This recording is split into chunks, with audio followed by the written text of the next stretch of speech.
The fight against the dragon makes some implicit assumptions about the nature of the unconscious mind. Namely, that the unconscious can and does oppose the will of the ego, since it's biologically attuned to instinctual behaviors, while the conscious mind is attuned to culture and more abstract ideas. Our consciousness is essentially what allows humans to subdue nature and impose order upon a chaotic world. If we can control our own unconscious nature, we gain power over it, and can thereby push ourselves to accomplish difficult feats. But the unconscious isn't merely something which fights against the ego. By subduing the unconscious, we gain power over it, and rather than opposing us, it begins to cooperate with us. This dual nature of the unconscious can be seen in the Persian myth of the hero Rostam, who falls asleep as a dragon approaches. Luckily, his horse Rakesh spots the danger in time to alert his master, who then defeats the dragon. Horses in mythology represent the side of the unconscious which helps us in our journey rather than being a hindrance, particularly after the ego has successfully tamed the animal within. Any talent which requires deliberate practice, such as playing an instrument or learning a language, can be seen as overcoming the natural tendency to be lazy and passive. The ego must direct the whole of the psyche in accordance with its desires, but after a while, these skills become relegated to unconscious functioning, which is why skilled musicians can play with little conscious effort. Battling against the unconscious is equivalent to taming it and transforming it into an ally, which helps rather than hinders. This is the reward which the hero often finds after defeating the dragon, some sort of a treasure or special power. But deeper analysis of this symbol shows that what the hero really finds is an encounter with the deeper layers of his own soul. The unconscious is a part of the entire psyche, and without it we cannot be whole. As the ego struggles against the world and the rest of the psyche, it pushes against the unconscious, using the masculine part of the psyche to separate itself from the symbolically feminine unconscious. But it is inevitable that these two poles, masculine and feminine, will reunite. This is the liberation of the captive, or more simply put, the princess who is rescued by the hero, and this archetypal motif represents a reunification with the feminine unconscious. In the psychology of men, this encounter with the feminine is an encounter with the anima, and it transforms the unconscious from the image of the Great Mother into the spiritual figure of the anima, as Neumann explains.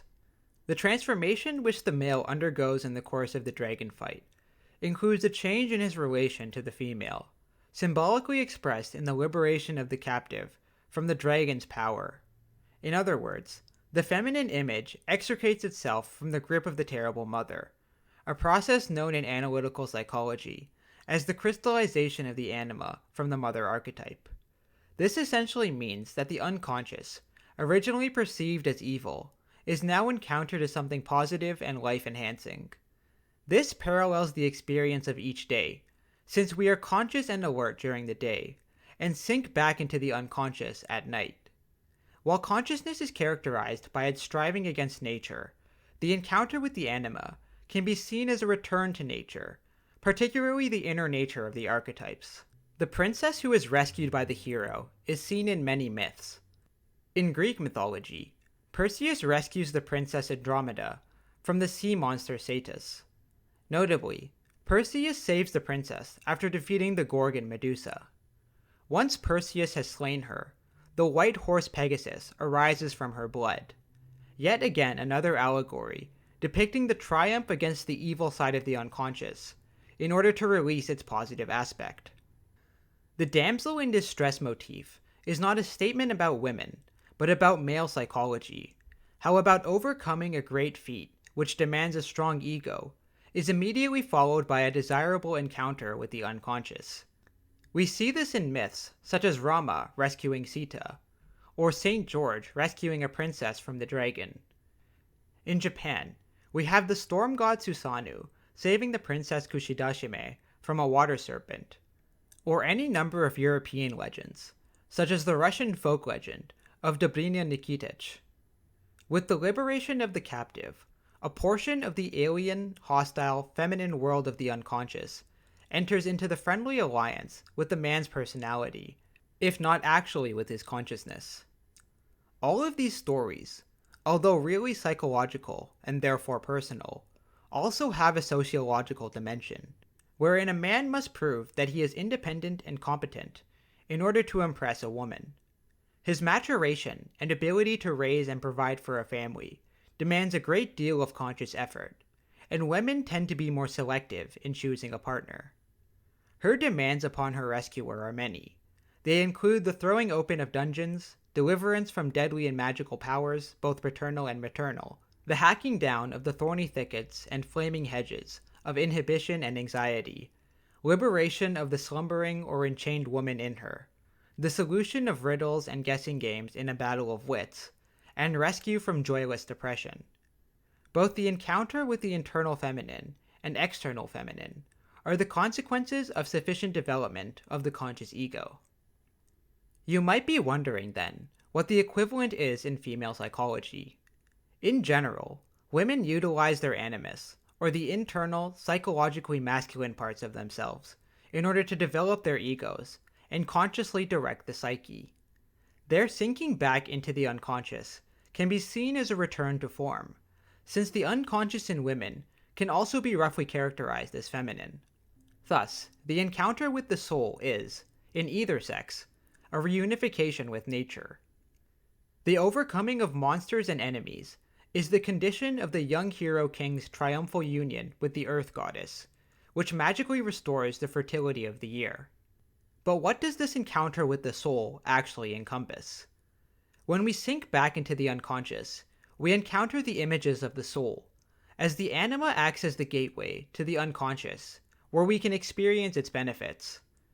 The unconscious houses a larger repository of psychic contents than consciousness is usually able to access, and these contents, whether they are personal experiences we have forgotten, or archetypes deep in the archaic psyche, dynamically interact with one another in order to find new information and deliver it to the conscious mind. This is why the unconscious is a repository of data and insights, since it is always blending and reorganizing psychic contents.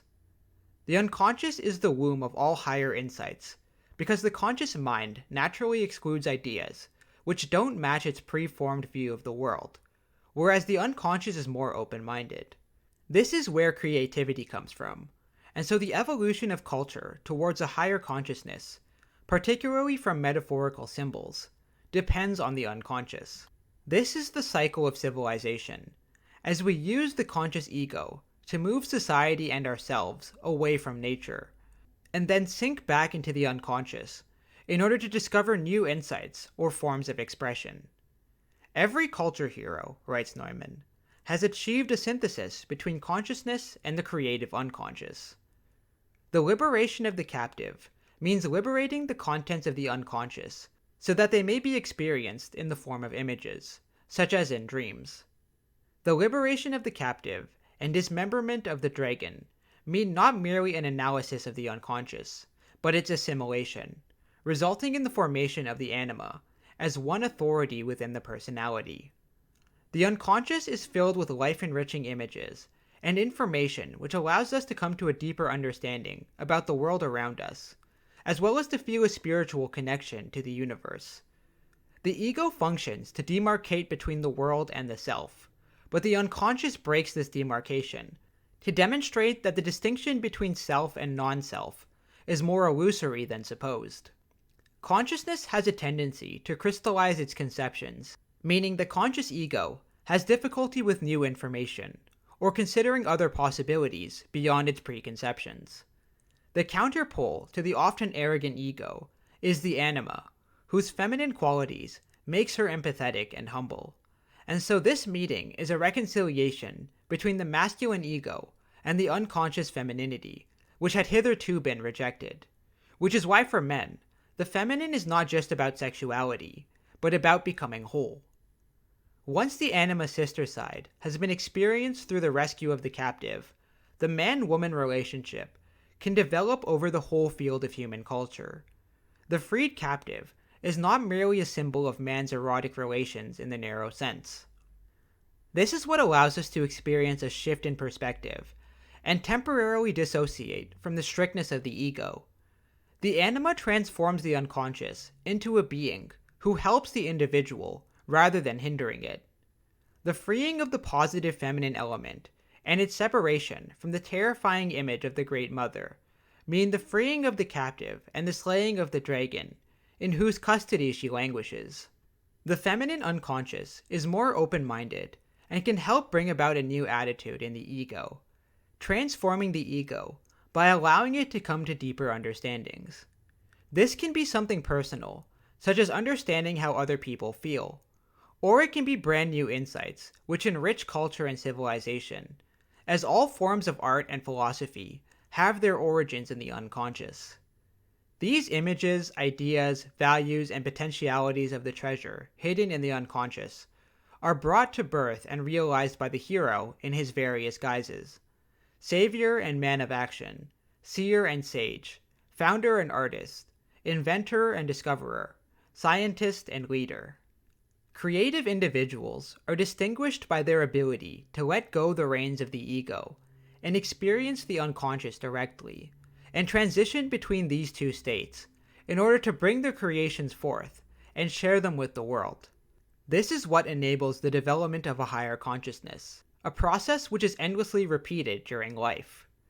The meeting with the feminine soul is also a deeper connection with one's emotional side, and so this event is also a chance for personal development and to redefine your personality. The feminine side is what allows us to form connections with others, as a way to counter the ego's individualistic attitude. The ego must be allowed to rest and recover, and the reward for relaxation after significant conscious effort acts as an incentive to work harder. This cycle of inflating the conscious ego and then sinking back into the unconscious is the mechanism which has allowed humans to move forward and become the godlike creatures that we are. Symbols in mythology depict these ideas and culturally reinforce them, allowing consciousness to expand outwards into the world and inwards as our understanding of human psychology advances. But at some point in the journey of consciousness, it is inevitable that the ego will succumb to forces which it cannot overcome. In the next and final episode of this series, we will examine the psychological symbolism of death and rebirth.